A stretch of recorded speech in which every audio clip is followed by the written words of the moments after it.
to be able to feel empathy to others, the most important learning is to start feeling empathetic with our own self, sit with our own self, suspend judgment, and then trying to expand that space with the other. Hi, I'm Roger Kastner, and welcome to the What Do You Know to Be True podcast. In these conversations, I talk with ordinary people about their extraordinary skill and the meaningful impact it has on others. The intention is not to try to emulate or hack our way to a new talent. Instead, I'm interested in what inspired them to develop this talent, how they think about their superhero power, and what they recognize as the impact it has on others. The intention is to learn more about their experience with their superhero power, and in doing so, maybe we can learn something about the special talent in each of us that makes us unique and the impact we have on others. This conversation is with Enrique Martin. Enrique is a fascinating dude, and when it comes to the mind-body connection, whether on the mental side with spirituality, consciousness, meditation, or on the physical side through yoga, running, mountain climbing, Enrique not only has something to offer about these topics, he's likely to have read the book or multiple books on it. In this conversation, we cover how he becomes inspired to learn more about empathy and the approach he uses to be empathetic with others and that he uses on himself, and what he's learned to be true and not true about empathy. And in this time where we're facing epidemic rates of anxiety, depression, loneliness, and obstacles to well-being, this is a topic that feels so timely. And I'm so grateful to Enrique for joining me to share what he has learned and experienced about being empathetic for others. If you're ready, let's dive in. Hey, Enrique, welcome to the pod. Hey, Roger, great to be here. Good to see you. Good to see you too, and I'm so glad to be here with you. I know you to be many things. You're well-read, you're humble, thoughtful, engaged, you're smart, and yet we're here to talk about the thing that you give to others, and that's empathy. And really excited to be having this opportunity to learn more about what you know to be true about empathy. But let's start off going back a ways. And was there an event or a role model who inspired you to want to be more empathetic? There are many people that influenced me to come up with this skill that I consider one of my superpowers and something that I feel very well about it. The person is Fred Kaufman, is someone that I met back in Buenos Aires. I am born and raised in Buenos Aires, and like 25 years ago, I've heard about a person who was a coach and was an Argentinian that studied in MIT and has a PhD degree in economics. And I say, hey, I need to know that person, how this whole coaching works. And I saw him in action, and I say, hey, I want to do the same. And one of the questions that I asked him about, hey, how are you able to do that type of connection, that type of impact on the other person? And he told me that his secret was empathy. And that empathy and compassion was at the core of an effective coaching conversation. And I say, hey, there is something there, something that I truly wanted to learn. And I began my own coaching preparation and training, and I study a bit with him, and his organization at that time was leading learning communities. Then he founded Axialent. We continue working with him, and I read many very inspiring books. One of them was written by Rafael Echeverria. It's a philosophical book, but it was a before and after for me. I originally thought that our perception of reality was simply like having an homunculus, a little person inside our heads, looking through the windows of our eyes and hearing what's going on outside and passively receiving to what's going on in the world. And through this book, Ontology of Language, I learned that probably the world that we perceived, probably not, that's actually part of the thesis of the book, is 50% created, 50% perceived. And I was very curious about, okay, what is all this creation that the brain does? And what is the role that language play and other people play on this mutual understanding of what is reality? And that led me to be very intrigued about philosophy and many other studies.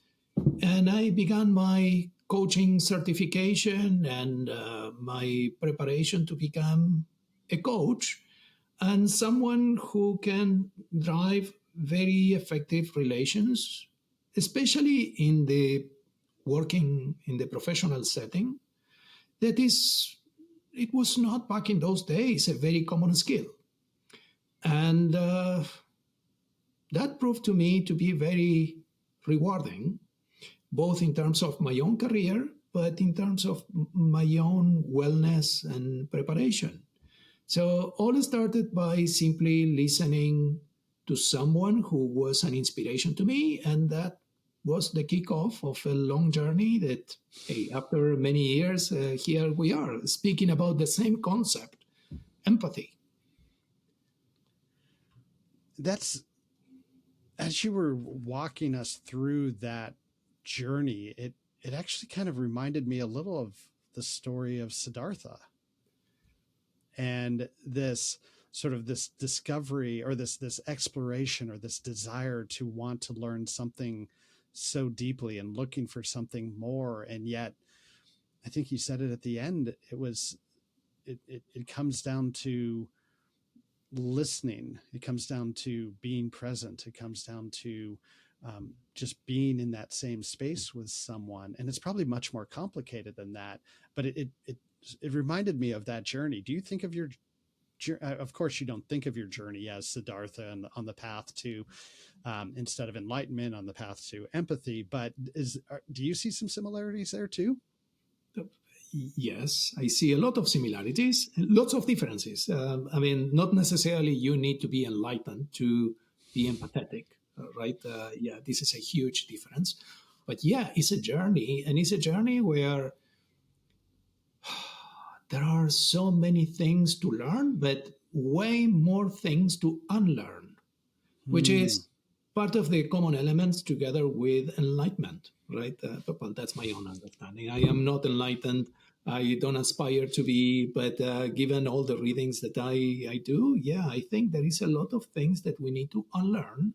And same thing with empathy. And there is a lot of humbleness that comes with it. I mean, it's not that there is no certainty. Yes, there is a place for certainty, but it's more to take the other person as a legitimate other. And what I mean by that is your views are as valid as my views, but that requires total respect to the other person. And that's one of the gates to empathy. I mean, I am not a philosopher, but my way to define empathy, and I'm not, I love reading about neuroscience and the many definitions, but it's not that I have a professional definition. However, having said that, my own definition is empathy is feeling with you. And the key word here is with. There are similar things that comes with empathy, like sympathy. Sympathy is I feel for you. I feel sympathy for what's going on, what you are saying. But this is not empathy. Empathy is about feeling with you, feeling together. And to get to that point, it requires total respect for the other person, someone who is complete and whole, and doesn't require me to fix you. I mean, this is total respect. Whether you are telling me about your truth, your problems, your feelings, your regrets, your history, whether you are right or I think you are right or wrong, this is when judgment, it comes and start playing barriers. So the journey to empathy comes to, are we capable to actually respect ourselves in the same way and sit with ourselves with the same level of respect without judgment? It's like a meditation.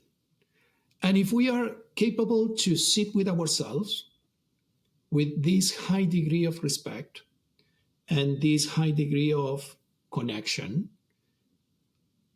removing this level of judgment or perceiving judgment as it is, just a thought that comes, bother our minds, shake us up and go, but we need to take a judgment for what it is. I mean, don't take and don't get captured by our own judgment. If we are beginning this journey with ourselves, which is, by the way, not an easy thing to do, good luck. If you sit with yourself and you can stay without judgment for just a few seconds or minutes, and a few seconds is very challenging. It's a very challenging task. If you are capable to do this, you have begun the journey. And that's one of the gates to empathy, is feeling with the other person in total respect, to the other person as a valid other, which is totally opposite to what we typically do. And in a professional setup, when we encounter with someone that, I had so many of these conversations where people come to me and say, hey, this is going on. And they start talking. Sometimes I don't even say a word, but they finish the conversation like in a totally different mindset because they felt listened. They were feeling the connection. We were feeling together. I was feeling with the other person. That was a long answer. It was a pretty powerful answer. In fact, it answered a couple of the questions that I was thinking of. Like, one, how do you define empathy? And I think you just did really well about sitting with others with total respect, with non-judgment, and being able to feel with them.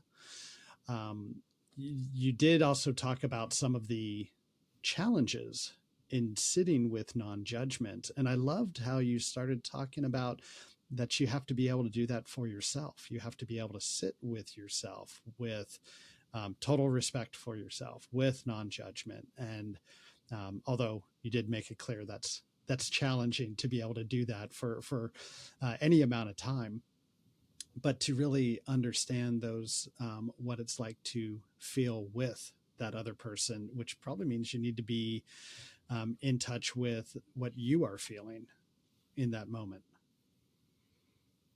So it was a nice framework about how would you approach when those moments that you think will be, where it would be really helpful to be able to provide, to show up with empathy for the person you are having a conversation with. Are there any conversations that you would not approach with a sense of empathy? Probably not.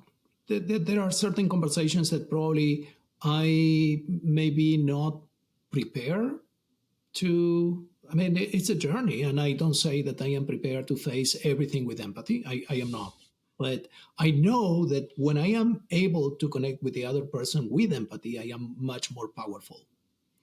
Now, now that you mention and you ask me that question, not necessarily empathy can be the recipe for everything. Sometimes we can go a bit farther than empathy and move into compassion. Compassion, in my own definition, is keep with empathy, keep with the total respect to the other person as a legitimate other, and create some space to provide some extra help.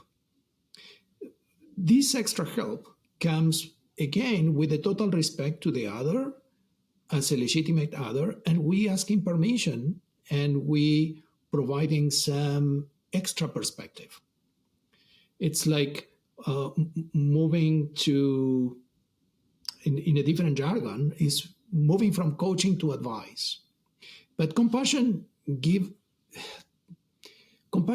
provide us with some space to actually, even though we are feeling with the other person, if the other person is totally depressed or in tears, breaking down in tears, not necessarily compassion is our secret weapon to maintaining the connection, but at the same time offer something other than breaking down in tears. Sometimes we can do that move. Sometimes the other person, as a legitimate other person, just need to be connected with someone on that breakdown. So here is a difference. Or sometimes what the other person need is, but again, yes, start with empathy, at least for a few seconds. And then you go into a different powerful mode that probably the other person needs some tough love. But again, that tough love cannot come up without previously getting that level of connection with empathy. So empathy is part of the dynamic between two people or a group of people, maybe. I am talking one-on-one because that's my experience about working with empathy, but it can happen in groups or in one person to many, many to one person, or many to many. But yeah, empathy is a key ingredient, but not necessarily we need to keep empathy all around 24/7. Empathy is like in chemistry, there are certain substances or certain reaction that cannot happen by themselves. They need an extra ingredient. Empathy is that extra ingredient that sometimes triggers the right reaction. In your professional career as a coach, the work that you do with leaders, there's obviously a need to show up with empathy in those conversations. And then I started thinking about, okay, what conversations would you not? Part of the gift of empathy is just being there and being someone who can listen and, like you said, feel with them, to know what it's like to be in that moment with them. As you said, is a very powerful thing to be able to give. But you also said that when you are in that space, to be able to be empathetic, that it makes you more powerful. I was hoping we could pull on that string a little bit to understand powerful to do what. I did mention that in the context of a coaching conversation. And coaching conversations have the aspiration to influence the other person positively, and hopefully guiding or leading or inspiring the other person to get the life that they want in a more effective way. More effective way can be faster, more effective way can be more connected with their own value system, get a more fulfilled overall life that sometimes it's not evident for them. How can they describe it? And empathy is a key ingredient for that impact during the coaching conversation. Sometimes those that comes to you begin the conversation in tears and end up the conversation with hugs and smiles. And that's an indication. That's definitely an indication that the coaching dialogue has provided something of value. And on my end, I feel powerful because, well, that's one of my definition of power. I mean, I truly enjoy having an impact, a positive impact on other. It fills me. What would you say that empathy has taught you? What have you learned from empathy? Especially when I began my journey to have a grasp on empathy, and I start sitting with myself and I start respecting myself without judgment, and be empathetic with my own self, was that the way we define ourselves is so not true. And let me say it that way. I cannot find a different way to define it. And similarly, the way that others define themselves is so not true. We are all messed up in the way that our own thoughts, our own emotions are creating its own narrative, its own story. And sometimes all that is required to break the spell of words, the spell of language, especially language. Language is such an influencer on all of us. All of us in every single second of our lives are living through stories. And there is always a narrative and a story on our minds, running our feelings, our emotions, our state of mind, our posture, our way of breathing, our metabolism, and all that is required to break that story and that fake definition of ourselves is a grasp of empathy and connection. So true connections has such an impact on our lives and the life of others. And that's why I consider empathy one of my superpowers, because it had an impact on me, on my own journey to develop myself, to have my own understanding, which is not final and will never be. That's part of being alive, and that's part of the beauty of this. But I see that I am more relaxed, happier today than years ago when I was much more judgmental. I am a done deal? Of course not. That's the beauty of it. I love how you're bringing in that it's still a journey, that it's still work, that it's something that will not end. So it's a journey with no, there is no achieving the destination. It's just ongoing work. Acknowledging the stories that we're telling ourselves are imprecise. Recognizing that judgment is just judgment. It's not the truth. Mm-hmm. Breaking that spell. It's like having a compass, right? That it's a constant reminder that the days where you feel trapped in judgment, the days where you cannot be empathetic with yourself or with others, are the worst days. And that compass tells you exactly that when you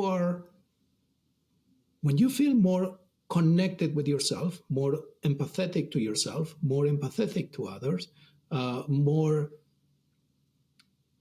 in connection, that connection triggers a much positive outlook. Sometimes you don't need to have a conversation. Sometimes I don't have words for this. And if you push me, I will give you a very poor answer. But sometimes if you are in line in a Starbucks, going back to the coffee conversation, and you are simply waiting, and there is someone in front, and you say, hey, let me pay for that. Why you do that? But the effect of that, it's like, I don't know, it's such a stupid thing, but it has an impact. Or what is, and I know that there are some neuroscience here, but sometimes you help another person in whatever form, and the impact on you is the result of that connection. when you do a donation, and it can be a much larger donation, but you miss the connection, the feeling is not the same. I'm sorry to say, but that was not an empathetic donation. And the feeling, it's on the opposite side. I mean, you can have a true connection and making a smaller contribution, but having a much bigger impact on the other person and on you, rather than making humongous donations or contributions without connections. And this is a poor, from an experience standpoint, in both sides, it looks and it feels transactional. Mm-hmm. What's resonating with me is this idea of you're in line in the coffee shop and the person in front of you, you don't know what their story is. You don't know what they're experiencing. You don't know what they're going through. But yet, by offering to buy them that cup of coffee, what you're saying is, you're recognizing the humanity in them. You're recognizing they're a legitimate person, and that you feel the need or the desire, the want to do something nice for them, to try to brighten their day. And I could see that being not only a very positive feeling for you, but what you're giving them is that level of the recognition, that positivity, and the likelihood that that person's going to go out and do something also positive for someone else, for no immediate obvious gain other than the feeling of recognizing the humanity in someone else. Yes, indeed. And let me give you an example. And it's not my own example. It happened to my wife. I was going to the supermarket with my wife, and there was a person paying, and she was struggling to find the coins and the coupons and everything. And my wife offered to pay for that. And the person said no. And what happened after is that the person told my wife her full story, but it was the respect that my wife had twofolds. First, on trying to help, but that was not the help that the other person was in need. The other person was in need to be heard, and that totally transformed our day. Mm-hmm. So it transformed my day. I mean, just witnessing my wife having that the power of contribution, secondhand, and our powerful conversation. And it was not so much a powerful conversation; it was powerful listening, powerful empathy.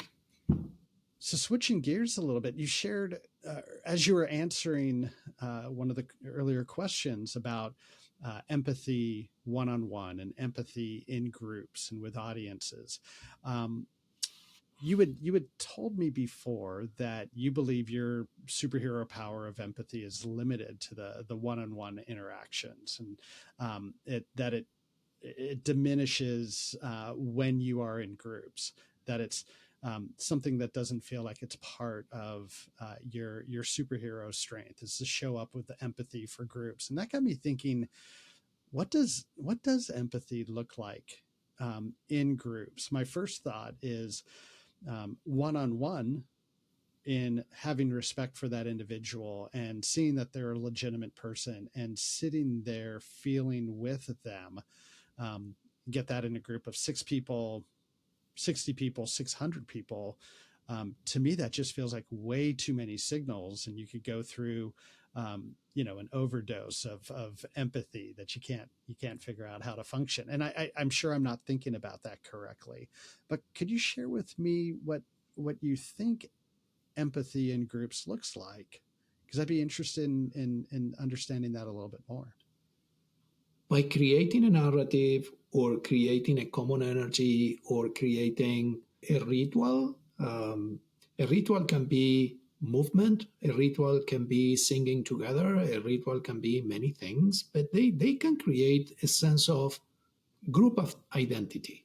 Mm-hmm. And by creating that and being connected with that group identity, they can do wonders. Am I able to do that? No. I see some others that are amazing at that. But me, no. My superpower is more one-on-one. When it comes to groups, I am deep in learning mode still. Mm-hmm. What do you know to be true about empathy? The more authentic, the more you get rid of everything that is not authentic and real. The more you get rid of all those things, the more empathetic you can be.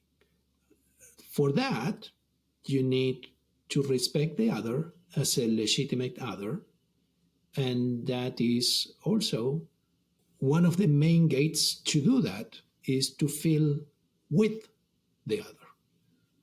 I'm just steeping in the deepness of that. That feels very profound. Simple, probably not easy.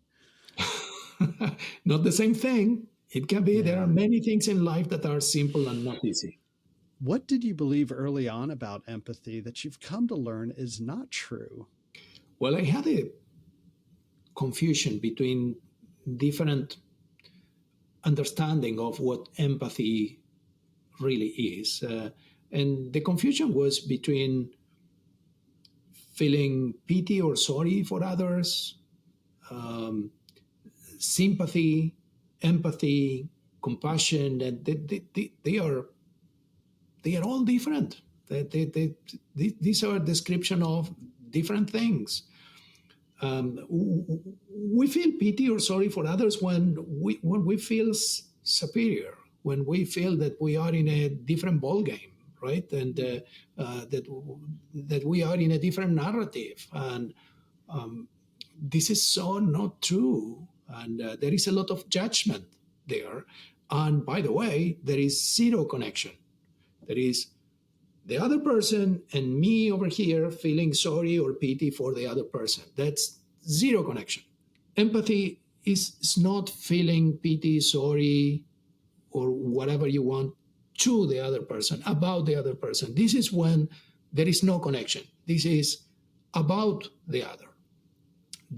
The other definition is sympathy, which is feeling for the other person. I am feeling for you that, hey, this or that. But again, there is no interest. And sometimes we get so confused because this is part of the automaticities. I can, for example, now I can have an interpretation that you are paying attention to me. Why? Because I see that your eyesight is focused on the screen, you are smiling, but I need to own that this is my interpretation. And the only way for me to know how you are feeling is to ask. When we confuse our interpretations and our judgments for reality, this is the first barrier to move from sympathy to empathy. When we really want to connect with the other person as an authentic and valid other, we need to ask and we need to suspend our judgment. That's the gate to empathy. And sometimes empathy can be also overwhelming and can have phases. So sometimes this is more an art than a science, but after feeling together with you for a while, that's my learning, and I own this. Sometimes we need to move from empathy to compassion, and that needs to create some space that after feeling with you and maintaining the connection, I can move one step forward, and by way of creating some space, maintaining the connection and keeping the level of respect, I can do something together with you and make a suggestion as a suggestion, not a direction.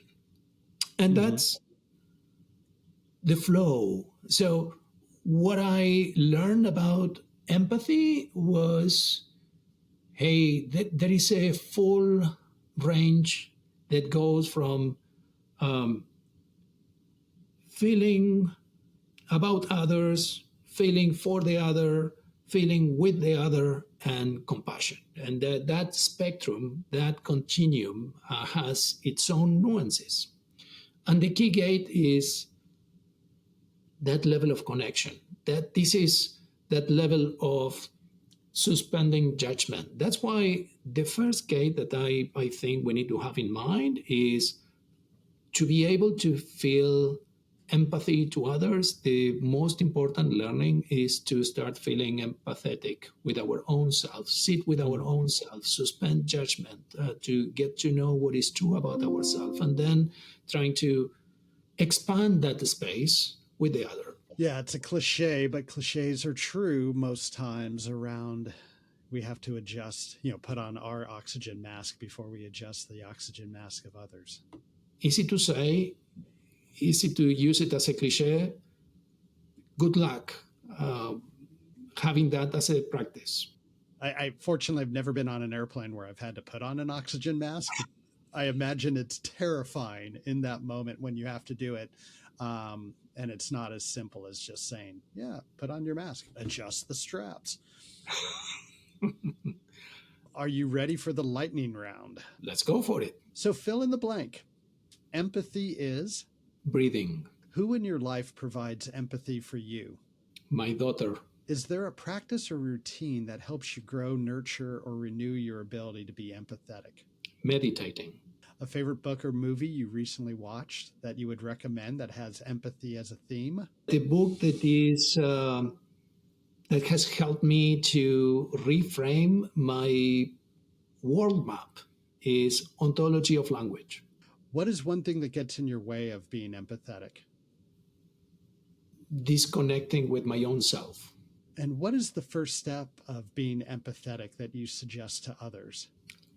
As an exercise, I could go under the sink, just look at what is under the sink, and write 5 pages about what you saw. Just be curious and stay there.